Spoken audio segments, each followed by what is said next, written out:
नमस्ते, मैं हूं रवीन गौतम और आप देख रहे हैं संजीवनी टीवी पर शेयर बाजार का लेखा जोखा।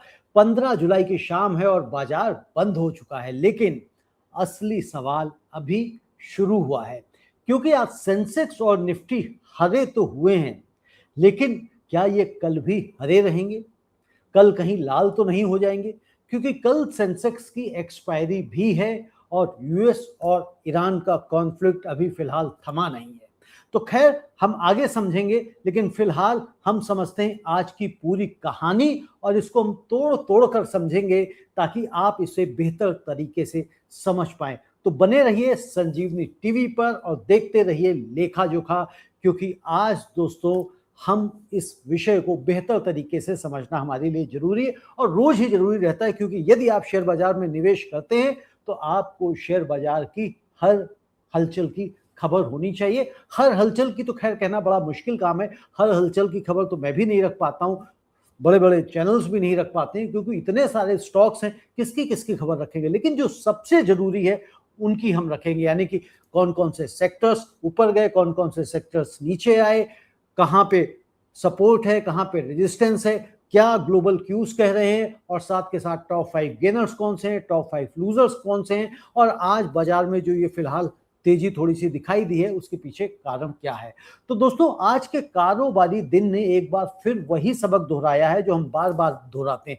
बाजार की सतह पर जो दिखता है उसके नीचे कहानी हमेशा कुछ और होती है। आज हम सिर्फ आंकड़े आपको नहीं गिनाएंगे, बल्कि यह समझेंगे कि इन आंकड़ों के पीछे इंसानी फैसले, डर और उम्मीद की कैसे लड़ाई चल रही थी। आज के इस एपिसोड में हम कवर करेंगे बाजार के मुख्य इंडेक्स की चाल, हर सेक्टर की अलग अलग कहानी और आज की गिरावट और तेजी के पीछे की असली वजहें क्या हैं। अमेरिका ईरान शांति समझौते का ताजा हाल, टॉप गेनर्स और लूजर्स, और साथ के साथ बाजार की चौड़ाई बताने वाला एडवांस डिक्लाइन रेशियो, सोना चांदी क्रूड ऑयल का हाल भी हम जानेंगे और कल के लिए जरूरी सपोर्ट और रेजिस्टेंस लेवल्स को भी हम समझेंगे। तो चलिए शुरू करते हैं बिना कोई समय गंवाए बाजार का आज का हाल। सेंसेक्स, निफ्टी, बैंक निफ्टी ऊपर से अगर आप देखेंगे तो सब कुछ शांत, सब कुछ हरा भरा लग रहा है, लेकिन जरा गहराई में झांकिए, क्योंकि यही गहराई असली निवेशक और भीड़ में बैठे दर्शक के बीच फर्क बनाती है। सेंसेक्स आज बंद हुआ है 77,185 पे, यानी कि 77,185 पर बंद हुआ। 130 अंकों की बढ़त के साथ में 0.17% की बढ़त है। निफ्टी 50 की बात करूं तो 24,078 पर बंद हुआ, 26 अंकों की बढ़त के साथ में और 0.11% की बढ़त। जबकि बैंक निफ्टी में थोड़ी ज्यादा आज आपको मजबूती दिखाई दी। ये टूटता भी तो ज्यादा है, पिटाई भी तो इसकी ज्यादा होती, तो मजबूती भी थोड़ी सी ज्यादा दिखाए तो अच्छा है। तो खैर, बैंक निफ्टी जो है 57,758 पर बंद हुआ है, 296 अंकों की छलांग लगाई इसने, 0.51% बढ़ गया। दोस्तों सोचिए ऐसा जैसे आपके कॉलोनी की 3 दुकानें हैं और एक जनरल स्टोर है, एक मेडिकल स्टोर है और एक आज मोबाइल शॉप है, और शाम को आप हिसाब लगाया तो तीनों का कुल मुनाफा थोड़ा बढ़ा हुआ दिखा। लेकिन असली सवाल यह है कि ये मुनाफा किस दुकान से आया और किस दुकान ने आज नुकसान छुपा दिया। बाजार का हेडलाइन नंबर भी बिल्कुल ऐसा ही है, ऊपर से हरा अंदर से मिला जुला। और यहीं पर एक जरूरी बात समझनी होगी, सेंसेक्स और निफ्टी दरअसल सिर्फ 30 या 50 बड़ी कंपनियों का औसत है। मैंने आपको कल भी बताया था कि सेंसेक्स में 30 कंपनियां और निफ्टी 50 में 50 कंपनियां होती। अगर इनमें से कुछ भारी भरकम कंपनियां थोड़ी बढ़ जाए तो पूरा का पूरा इंडेक्स हरा दिखाई दे सकता है, भले ही बाकी सैकड़ों कंपनियां लाल निशान में बंद हो। इसलिए सिर्फ सेंसेक्स निफ्टी की बढ़त देखकर तसल्ली मत कीजिए। असली तस्वीर तब बनती है जब हम मिड कैप, स्मॉल कैप और हर सेक्टर को अलग अलग देखें, और आज हम बिल्कुल वही करने वाले हैं। मिड कैप और स्मॉल कैप, छोटी कंपनियों का हाल, और अब बात उन कंपनियों की कर लें जिन्हें अक्सर छोटा भाई कहा जाता है, मगर आज इन्होंने बड़ों से बेहतर परफॉर्म किया। मिड कैप बंद हुआ है आज 62,943 पर, 177 अंक ऊपर गया, 0.28% की बढ़त दिखाई। जबकि स्मॉल कैप ने आज थोड़ा सा दम और ज्यादा दिखा दिया, 19,355 पर पहुंच गए महाशय, और 128 अंक ऊपर। परसेंटेज में अगर आप इसे देख रहे हैं तो 0.67% ऊपर गया। दोस्तों, आज के इस सेशन की सबसे मजबूत बढ़त इसी इंडेक्स में आपको दिखाई दी है।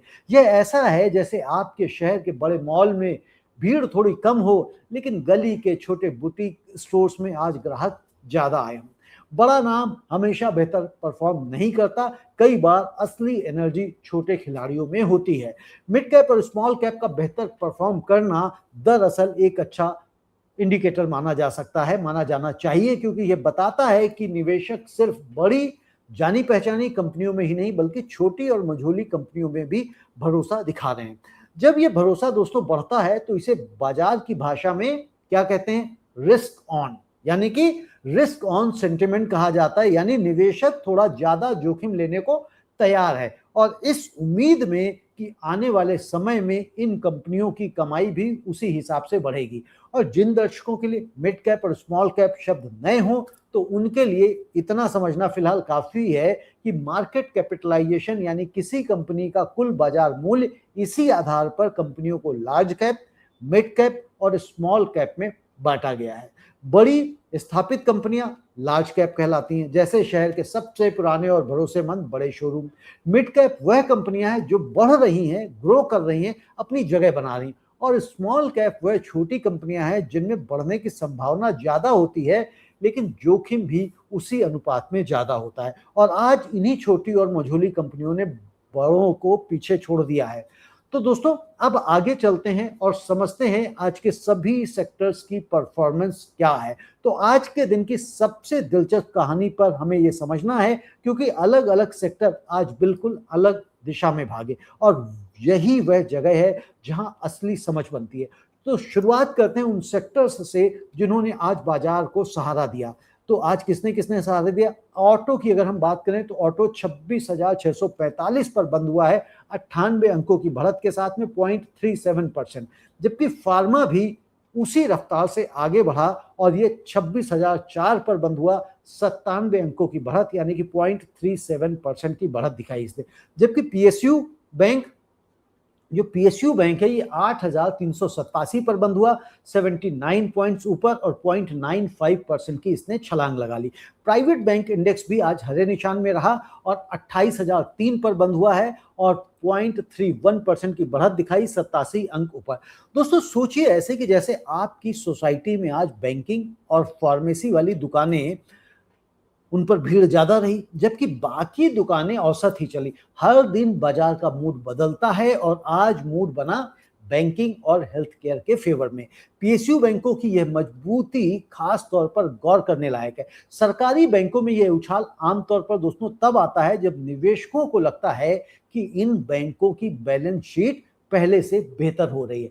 फंसे हुए कर्ज यानी कि एनपीए, नॉन परफॉर्मिंग एसेट्स में कमी आ रही और मुनाफा बढ़ने की उम्मीद है।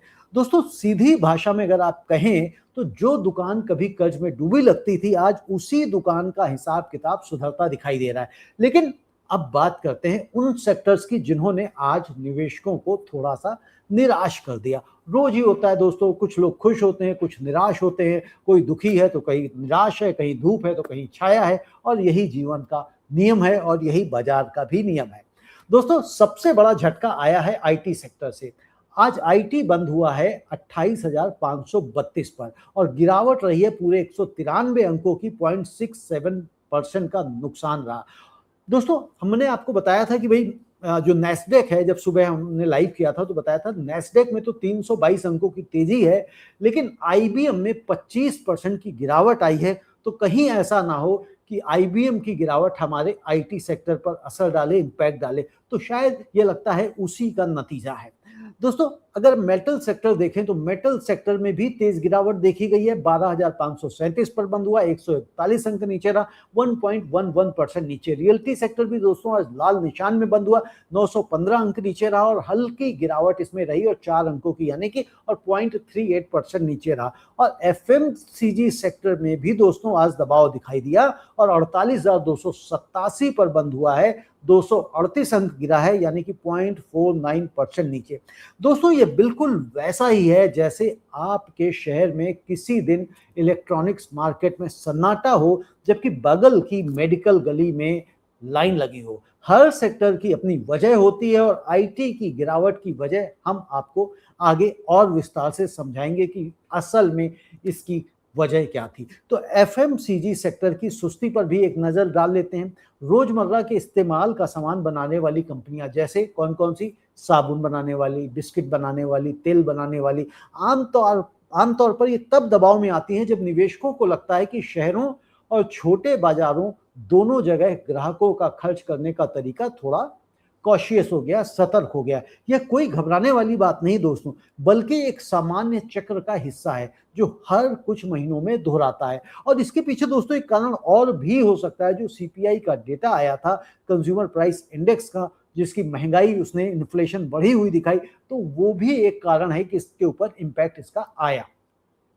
दोस्तों रियल्टी सेक्टर की अगर हम बात करें तो रियल्टी की जो हल्की गिरावट को भी अगर आप समझना चाहें तो रियल एस्टेट कंपनियों का प्रदर्शन आमतौर पर ब्याज दरों की दिशा से जुड़ा रहता है। और जब बाजार को लगता है कि ब्याज दरें फिलहाल स्टेबल हैं, तो ज्यादा घटने की उम्मीद कम है, तो इस सेक्टर में हल्की सुस्ती देखने को मिलती है, क्योंकि घर और दफ्तर खरीदने वाली जो लागत है वो सीधे ब्याज दर से जुड़ी होती है। क्योंकि नॉर्मली जनता ईएमआई पर मकान लेती है, ईएमआई पर फ्लैट लेती है, ईएमआई पे कंस्ट्रक्शन कराती है, तो ब्याज उसमें डायरेक्टली इंपैक्ट करता है और उसका असर आपको रियल्टी सेक्टर पर देखने को मिलता है। तो आज की मामूली गिरावट को किसी आप गहरे संकट का संकेत मानने की जरूरत नहीं है। यह बाजार के रोजमर्रा के उतार चढ़ाव का ही एक हिस्सा है। दोस्तों हम आगे चल ही रहे हैं, बढ़ ही रहे हैं, लेकिन उससे पहले एक अपील करना चाहता हूं कि यदि आप हमारे संजीवनी टीवी पर नए आए हैं तो हमारे चैनल को सब्सक्राइब कर लीजिए, वीडियो को लाइक कर लीजिए और साथ के साथ बेल आइकॉन को जरूर पुश कर दीजिएगा ताकि आप तक सारे वीडियोस पहुंचते रहें। शाम को हम देखते हैं शेयर बाजार का लेखा जोखा, जिसमें सुबह 9 सवा 9 बजे से लेकर 3:30 बजे तक मार्केट में क्या हुआ, क्यों हुआ, उसके पीछे का कारण और कल बाजार कैसा खुल सकता है उसके ऊपर हम बात करते हैं। और सुबह हम बात करते हैं बाजार का हालचाल लाइव में, जब हम सो रहे होते हैं तो पूरे विश्व में क्या घटनाएं घटी और उनका असर बाजार में क्या पड़ने वाला है। तो इसलिए आपके लिए सारे के सारे ये वीडियोस बहुत ही महत्वपूर्ण हैं। दोस्तों अब हम समझते हैं कि बाजार में उतार चढ़ाव आने का कारण क्या रहा। तो सबसे जरूरी सवाल यही है कि आखिर आईटी और मेटल में गिरावट क्यों आई और बाकी बाजार आज हरा कैसे रह गया। तो आईटी सेक्टर में गिरावट की सबसे बड़ी वजह है डॉलर और रुपए की चाल, साथ ही अमेरिकी बाजार से आ रहे मिलते जुलते संकेत। जब अमेरिका में टेक कंपनियों के नतीजों को लेकर अनसर्टेनिटी बढ़ती है तो हमारे आईटी शेयर्स पर भी उसका सीधा असर पड़ता है, क्योंकि इन कंपनियों की कमाई का बड़ा हिस्सा अमेरिकी ग्राहकों से आता है। जब अमेरिकी कंपनियां अपने टेक्नोलॉजी बजट को लेकर सतर्क होती हैं तो सबसे पहला असर हमारी आईटी कंपनियों के नए ऑर्डर और भविष्य की कमाई के अनुमानों पर पड़ता है। मेटल सेक्टर में गिरावट के पीछे मुख्य कारण है वैश्विक स्तर पर कमोडिटी की कीमतों में नरमी और चीन से आ रही कमजोर मांग की खबरें। जब दुनिया की सबसे बड़ी फैक्ट्री कहलाने वाला देश धीमा पड़ता है तो स्टील और एल्युमिनियम जैसी धातुओं की मांग पर सीधा असर पड़ता है, क्योंकि निर्माण और उद्योग के लिए इस्तेमाल होने वाली धातुओं यानी कि मेटल की खपत वहीं से सबसे ज्यादा आती है। और वहीं दूसरी तरफ बैंकिंग और फार्मा में तेजी की वजह है घरेलू मांग में मजबूती और निवेशकों का भरोसा कि आने वाले क्वार्टर्स में इन सेक्टर्स का प्रदर्शन बेहतर रहेगा। यह सेक्टर मुख्यतः घरेलू अर्थव्यवस्था पर निर्भर करते हैं, इसलिए वैश्विक हलचल का असर इन पर थोड़ा सा कम ही पड़ता है। दोस्तों इसको इस तरह से आप समझ लीजिए कि आपके शहर की एक फैक्ट्री का बड़ा ऑर्डर विदेश से आता था और अचानक खबर आई कि वह ऑर्डर टल सकता है, तो क्या होगा? फैक्ट्री के मालिक की चिंता बढ़ जाएगी, भले ही बाकी शहर का कारोबार सामान्य चल रहा हो। और आईटी सेक्टर के साथ आज कुछ ऐसा ही हुआ है। इसकी ज्यादातर कमाई विदेश से आती है, इसलिए विदेश में जरा भी हलचल हो तो इसका असर सीधा यहां दिखता है। और आज जो आईबीएम के शेयर में भयंकर गिरावट आई है तो उसका असर आपको आईटी सेक्टर पर दिखाई दे रहा है। दोस्तों यहाँ एक जरूरी सबक भी छिपा हुआ है कि कोई भी सेक्टर हमेशा के लिए ऊपर या हमेशा के लिए नीचे नहीं रहता। जो सेक्टर आज पीछे है वही कुछ महीनों बाद आगे निकल सकता है और जो आज आगे है वह ठहराव का शिकार हो सकता है। और यही वजह है कि समझदार निवेशक किसी एक सेक्टर के प्यार में नहीं पड़ता, बल्कि पूरे चक्र को समझने की कोशिश करता है। अब हम बात करते हैं दोस्तों ग्लोबल क्यूज की और यूएस ईरान पीस डील का ताजा हाल की, क्योंकि ये सबसे जरूरी है, क्योंकि ये वही कहानी है जो पिछले कई हफ्तों से हर निवेशक के दिमाग में घूम रही है। अमेरिका ईरान शांति समझौते का आखिर आगे क्या होगा। तो दोस्तों पिछले कुछ हफ्तों में अमेरिका और ईरान के बीच शांति वार्ता ने बाजार को राहत दी थी, जिससे क्रूड ऑयल की कीमतों में हमने स्टेबिलिटी देखी थी, स्थिरता देखी थी और वैश्विक बाजारों में जोखिम लेने की क्षमता यानी कि रिस्क एपेटाइट बढ़ा था। और कई हफ्तों तक बाजार में यह उम्मीद बनी रही कि खाड़ी क्षेत्र में तनाव अब स्थायी रूप से कम हो जाएगा और जो क्रूड ऑयल है वो 70 से $72 पर बैरल पर पहुंच गया था, ब्रेंट क्रूड की मैं बात करूं। और खबरों के मुताबिक दोस्तों मौजूदा समझौते के एग्जीक्यूशन को लेकर अभी भी कुछ क्लैरिटी नहीं आई है। खासकर स्ट्रेट ऑफ हॉर्मुज के आसपास जो मिलिट्री की गतिविधियां दिखाई दे रही हैं उनको लेकर बड़ी चिंता है और यही अनिश्चितता है जिसने आज क्रूड ऑयल की कीमतों में फिर हलचल पैदा की। याद रखिए स्ट्रेट ऑफ हॉर्मुज वह जलमार्ग है जहां से दुनिया के कुल क्रूड ऑयल व्यापार का एक बहुत बड़ा हिस्सा गुजरता है और वो कितना बड़ा है 20%। यानी कि अगर 100 लीटर तेल जाता है तो वो 20 लीटर इसी रास्ते से जाता है। इसको आप इस तरह से समझ सकते हैं।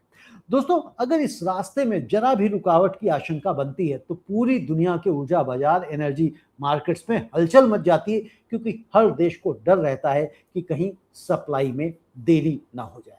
दोस्तों अमेरिकी बाजारों में भी कल रात मिला जुला रुख देखा गया था, जिसका असर आज सुबह हमारे बाजार के शुरुआती कारोबार पर भी दिखाई दिया था। और एशियाई बाजारों में जापान और कोरिया के इंडेक्स आज हल्की बढ़त के साथ बंद हुए, जबकि यूरोपीय बाजारों में भी कॉशियस माहौल बना रहा। दोस्तों ये बिल्कुल वैसे ही है जैसे आपके शहर के दो बड़े कारोबारी परिवारों के बीच सुलह की बात चल रही हो, कागजों पर समझौता हो चुका हो, लेकिन जमीन पर अभी भी तनाव बाकी हो। जब तक पूरा भरोसा नहीं बनता बाजार सतर्क ही रहता है और यही आज क्रूड ऑयल में दिखाई दिया।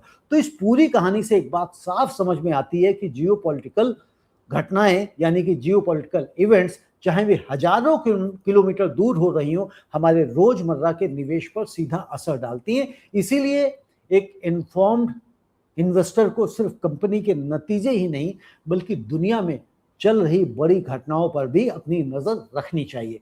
अब दोस्तों सवाल उठता है कि क्रूड ऑयल की कीमत में उतार चढ़ाव आम निवेशक के लिए मायने क्यों रखता है। इसका जवाब हम बार बार देते आए हैं, समझाते आए हैं, लेकिन मुझे हमेशा लगता है कि हर बार कुछ नए दर्शक जुड़ रहे होंगे तो उनको भी बता देना चाहिए। तो दोस्तों इसका सीधा जवाब है कि भारत अपनी जरूरत का बड़ा हिस्सा यानी कि लगभग 85% विदेश से मंगवाता है और जब क्रूड ऑयल महंगा होता है तो पेट्रोल डीजल की कीमतें बढ़ने का दबाव बनता है, ट्रांसपोर्ट की लागत बढ़ती है और इसका असर आखिर में उन कंपनियों की कमाई पर भी पड़ता है जो सामान बनाने या फिर ढोने में तेल का इस्तेमाल करती हैं। और इसीलिए क्रूड को कभी भी नजरअंदाज मत कीजिए, भले ही ये सीधे आपके शेयर बाजार का हिस्सा ना लगे, लेकिन ये ऐसा है नहीं, ये डायरेक्टली कनेक्टेड है। जी दोस्तों एक बार फिर से मैं अपील करना चाहता हूं, यदि अभी तक आपने हमारे संजीवनी टीवी को सब्सक्राइब नहीं किया है तो इसको सब्सक्राइब कर लें और साथ के साथ वीडियो को लाइक करें और इसे ज़्यादा से ज़्यादा व्हाट्सएप ग्रुप में शेयर करें। और दोस्तों हमारा कार्यक्रम आपको कैसा लगता है, क्या इससे आपको कुछ सीखने को मिलता है, हमें कमेंट में लिखकर अवश्य बताएं। दोस्तों अब बढ़ते हैं आगे टॉप 5 गेनर्स की तरफ जो निफ्टी से आते हैं। तो उन शेयरों की आप बात कर लीजिए, समझ लीजिए, जान लीजिए जिन्होंने आज निवेशकों के चेहरे पर मुस्कान ला दी। और सबसे आज आगे रही अल्ट्राटेक सीमेंट जो 11,830 पर बंद हुई, 2.91% ऊपर रही। और दूसरे नंबर पर रही इटर्नल 294 पर बंद हुआ, 2.8% ऊपर रहा। और तीसरे स्थान पर एचडीएफसी लाइफ 567 पर बंद हुआ, 2.16% ऊपर। और चौथे नंबर पर श्रीराम फिनांस 1033 पर बंद हुआ, 1.88% ऊपर। और पांचवें स्थान पर रहा आयशर मोटर्स 7396 पर बंद हुआ, 1.6% ऊपर। दोस्तों ये ऐसा है जैसे आपके शहर के 5 अलग अलग दुकानदार हों, सीमेंट वाला, इंश्योरेंस वाला, फिनांस वाला और गाड़ी बेचने वाला, और अचानक पांचों की दुकान पर आज ग्राहकों की भीड़ उमड़ पड़े। और ऐसे दिन बताते हैं कि पैसा किसी एक सेक्टर में नहीं बल्कि पूरे बाजार में अलग अलग जगह पर घूम रहा था। तो दोस्तों गौर कीजिए, इन पांचों में से एक भी नाम आईटी या फिर मेटल सेक्टर का नहीं है। सीमेंट, इंश्योरेंस, फिनांस और ऑटो ये सभी वह सेक्टर हैं जो सीधे घरेलू मांग से जुड़े हैं। यानी आज का असली संदेश यह है कि पैसा उन जगहों की तरफ भाग रहा है जहां भारत की अपनी अर्थव्यवस्था की कहानी मजबूत दिखाई देती है। अल्ट्राटेक सीमेंट और श्रीराम फिनांस जैसी कंपनियों में तेजी अक्सर तब आती है जब निवेशकों को लगता है कि वह देश में निर्माण गतिविधि और कर्ज की मांग दोनों आगे बढ़ रही। और वहीं एचडीएफसी लाइफ जैसी इंश्योरेंस कंपनी में तेजी यह संकेत देती है कि लोग अपने भविष्य की सुरक्षा के लिए बीमा में निवेश बढ़ा रहे हैं। ये सभी संकेत मिलकर एक ही तस्वीर बनाते हैं, घरेलू खपत और निर्माण से जुड़ी कहानी। और दोस्तों आज बाजार को सबसे ज्यादा यही पसंद आया। अब बात करते हैं टॉप 5 लूजर्स फ्रॉम निफ्टी। जो आज गिरे वो 5 शेयर जिन्होंने आज निवेशकों को निराश किया, तो उसमें सबसे ज्यादा गिरावट रही हिंडाल्को में। 954 पर बंद हुआ, 2.13% की गिरावट। पावर ग्रिड में भी दबाव दिखा, 281 पर बंद हुआ, 1.87% की गिरावट। टाटा स्टील भी गिर गया, 185 पर बंद हुआ, 1.65% की गिरावट। लार्सन एंड टुब्रो भी गिर गया, 3793 पर बंद हुआ, 1.45% की गिरावट। और जीएसडब्ल्यू स्टील भी गिर गया, 1230 पर बंद हुआ, 1.44% की गिरावट। अब दोस्तों यहाँ पर आप ध्यान दीजिए, गौर कीजिए, और क्या कह सकते हैं भाई, भी इतना ही कर लीजिए, ध्यान भी दे लीजिए और गौर भी फरमा लीजिए। दोस्तों इन पांचों में से 3 नाम सीधे मेटल और इंफ्रास्ट्रक्चर से जुड़े हैं। यानी आज की गिरावट कोई इक्का दुक्का घटना नहीं, बल्कि पूरे मेटल और इंफ्रास्ट्रक्चर की सुस्ती की कहानी। ठीक वैसे ही जैसे आपके शहर में अगर निर्माण सामग्री की मांग कम हो जाए तो सीमेंट, स्टील और लोहे तीनों के कारोबार पर असर पड़ता है। पावर ग्रिड की गिरावट थोड़ी अलग कहानी बताती है। यह कंपनी बिजली पहुंचाने के बुनियादी ढांचे से जुड़ी है और उसमें गिरावट अक्सर तब आती है जब निवेशक प्रॉफिट बुकिंग करते हैं, यानी कि मुनाफा वसूली करते हैं। यानी जो शेयर पिछले कुछ समय से लगातार बढ़ रहा हो उसमें कुछ निवेशक अपना मुनाफा निकालना शुरू कर देते हैं। इसे घबराने वाली गिरावट समझने की भूल मत कीजिए, यह अक्सर एक सामान्य और स्वस्थ प्रक्रिया होती है। दोस्तों लार्सन एंड टुब्रो और जेएसडब्ल्यू स्टील जैसी इंफ्रास्ट्रक्चर से जुड़ी कंपनियों की गिरावट भी इसी मेटल कमजोरी की कहानी का ही विस्तार है। दोस्तों जब कच्चे माल की कीमतों में नरमी की आशंका बनती है तो इससे जुड़ी निर्माण और इंजीनियरिंग कंपनीज पर भी इसका असर पड़ता है, क्योंकि निवेशक भविष्य के मुनाफे को लेकर थोड़ा सा सतर्क हो जाते हैं। अब दोस्तों बात करते हैं एडवांस डिक्लाइन रेशियो की, क्योंकि यह ऐसा आंकड़ा है जो हेडलाइन में कभी भी नहीं आता, मगर बाजार की असली सेहत यही बताता है। और आज कुल 1847 शेयर्स प्लस में रहे, जबकि 1445 शेयर माइनस में रहे, यानी कि डिक्लाइन में रहे, और 111 शेयर में कोई भी बदलाव नहीं हुआ। तो इसे ऐसे समझिए कि अगर आपके पूरे मोहल्ले की 2000 से ज्यादा दुकानों में से करीब 1850 दुकानों पर आज मुनाफा हुआ, तो यह बताता है कि तेजी सिर्फ बड़े नामों तक सीमित नहीं रही, बल्कि पूरे बाजार में फैली है। और यह एडवांस डिक्लाइन रेशियो हमें बताता है कि आज की बढ़त कितनी असली और कितनी व्यापक थी। और आज के आंकड़े साफ इशारा करते हैं कि बाजार की चौड़ाई यानी कि मार्केट ब्रेड्थ आज सकारात्मक रही। दोस्तों यह आंकड़ा इसलिए भी जरूरी है क्योंकि कई बार सेंसेक्स और निफ्टी सिर्फ 4-5 बड़ी कंपनीज की वजह से हरे दिख जाते हैं, जबकि बाकी बाजार लाल होता है। लेकिन आज ऐसा नहीं था। जब बढ़ने वाले शेयरों की संख्या गिरने वालों से काफी ज्यादा हो तो इसे एक भरोसेमंद और स्वस्थ तेजी माना जाता है, ना कि सिर्फ चंद कंपनियों का दिखावा। गोल्ड, सिल्वर और क्रूड की अगर हम बात करें तो दोस्तों ये तीनों ऐसी चीजें हैं जो सीधे शेयर बाजार का हिस्सा नहीं है, लेकिन आपकी जेब और निवेश दोनों को ये प्रभावित करती हैं। कैसे करती हैं समझते हैं आप। सोना थोड़ा सा दोस्तों आज नरम पड़ गया, 1,41,382 पर बंद हुआ, 0.62% गिर गया, कल ये बढ़ा था। चांदी में भी आज हल्की गिरावट आई, ये 2,21,137 पर बंद हुआ, 0.92% की गिरावट। और क्रूड ऑयल की अगर आप बात देखें तो दोस्तों क्रूड ऑयल जो है ना, घरेलू बाजार में क्रूड ऑयल आज कितना रहा, 7,724, यानी कि 1.85% की बढ़त दिखाई दी। ये कॉन्ट्रैक्ट की मैं बात कर रहा हूं, जबकि अंतरराष्ट्रीय बाजार में भी यही तेजी दिखी। क्यों? क्योंकि जो WTI क्रूड था वो $80 के ऊपर ट्रेड कर रहा था, जबकि ब्रेंट क्रूड जो है आज $85 के पार ट्रेड कर रहा था, लगभग 1% ऊपर था।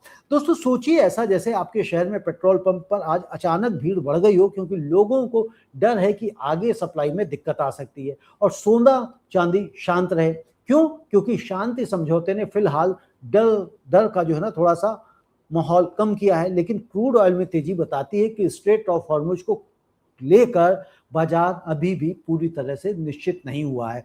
सोने और चांदी को अक्सर हम लोग सेफ हेवन यानी कि सुरक्षित पनाहगाह कहा जाता है। और सोना चांदी देखिए कल बढ़ा था, लेकिन अभी जब ट्रंप ने एक अपना बयान दे दिया है कि भाई अगले हफ्ते वो उम्मीद कर रहे हैं बहरीन से कि भैया वो समझौते पे बातचीत करे तो फिर थोड़ा सा लोगों को लग रहा है कि वापस अभी सुलह हो जाएगी, फिर शांति होगी, फिर क्रूड नीचे गिरेगा। तो हम रिस्क ऑन सेंटिमेंट में चलते हैं, वहां चलते हैं जहां पे ग्रोथ ज्यादा है, जहां पे पैसा ज्यादा है। तो इसलिए मार्केट में दोस्तों थोड़ी सी तेजी आ रही है। तो यहां से लोग निकल के रिस्क ऑन सेंटिमेंट्स यानी कि ग्रोथ सेक्टर की तरफ भाग रहे हैं।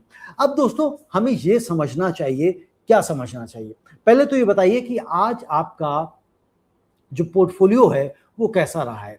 पोर्टफोलियो लाल रहा है या पोर्टफोलियो हरा रहा है, और साथ के साथ यह भी बताइए कि क्या आपके पोर्टफोलियो पूरी तरह से डाइवर्सिफाइड है या सिर्फ एक ही सेक्टर को पकड़ कर बैठे हुए हैं। और अगर आपका पोर्टफोलियो डाइवर्सिफाइड है तो फिर कौन कौन से सेक्टर्स जो हैं आज आपके पास में हैं, ताकि हम उनको समझें और किसी दिन हम लाइव करेंगे और पोर्टफोलियो को देखेंगे, समझेंगे। देखिए, मैं किसी तरह की यहाँ पे निवेश और पोर्ट खरीदने की आपको सलाह नहीं दे सकता हूँ, लेकिन मैं आपको यह जरूर एनालाइज कर सकता हूँ, बता सकता हूँ, गाइड कर सकता हूँ कि कहाँ हमको जाना है और कहाँ हमको नहीं जाना है। तो एक तो आपको सबसे पहले कहाँ नहीं जाना है वो है ऑप्शन ट्रेडिंग। ऑप्शन ट्रेडिंग में आपको बिल्कुल भी नहीं जाना है, ये मैं आपको रोज बताता हूँ। और मैं नहीं बताता हूँ, इससे भी कहता है कि भैया 90% जो लोग होते हैं, जो इन्वेस्टर्स होते हैं, रिटेल इन्वेस्टर्स होते हैं, वो अपना पैसा इसमें गंवा देते हैं। और 1 लाख करोड़ रुपए से ज्यादा का पैसा इन्होंने इस साल भी गंवाया है, और सन 2024-25 में गंवाया था, और सन 2025-26 में भी ऐसे ही गंवाया है। तो इसलिए आपको उससे दूर रहना है। अब दोस्तों हम ये बात कर लेते हैं कि कल बाजार कैसे रिएक्ट कर सकता है, और हमारी स्ट्रेटेजी क्या होनी चाहिए, सपोर्ट लेवल क्या होना चाहिए, रेजिस्टेंस लेवल क्या होना चाहिए, और यही सबसे ज्यादा आप लोग जानना भी चाहते हैं। तो दोस्तों निफ्टी के लिए जो इमीडिएट सपोर्ट है वो 24,000 आप समझ सकते हैं, क्योंकि 24,000 एक साइकोलॉजिकल और टेक्निकल लेवल है। फिलहाल ये टूट नहीं रहा है और ये बहुत ही मजबूत सपोर्ट है। जबकि दोस्तों रेजिस्टेंस की अगर मैं बात करूं तो 24,200 के स्तर पर आप देख रहे हैं, क्योंकि वहां तक जाता है फिर नीचे आ जाता है। अगर दोस्तों यह स्तर पार होता है, लेवल पार होता है, तो फिर अगला लक्ष्य आपको 24,300 का मिल सकता है, और उसके ऊपर फिर 24,530 तक अभी पिछले हफ्ते गया था, और ये ट्रंप साहब उसको नीचे ले आए लड़ाई करके। बट कोई बात नहीं, जाएगा, आज नहीं तो कल जाएगा, जाना ही है, क्योंकि मार्केट को तो ऊपर जाना ही जाना है, आज नहीं तो कल, ऐसा कन्विक्शन है। और पिछले का रिकॉर्ड पिछला उठा के देखें तो आपको यही मिलेगा। बैंक निफ्टी की बात करें तो 57,500 का फिलहाल सपोर्ट है, और जो रेजिस्टेंस है वो 58,000। सेंसेक्स की अगर मैं बात करूं तो ये कितने पर है, 77,000 का है, और जो ऊपर है वो 78,300। तो कल मार्केट में वोलेटिलिटी भी बहुत हो सकती है, क्योंकि कल सेंसेक्स की एक्सपायरी है।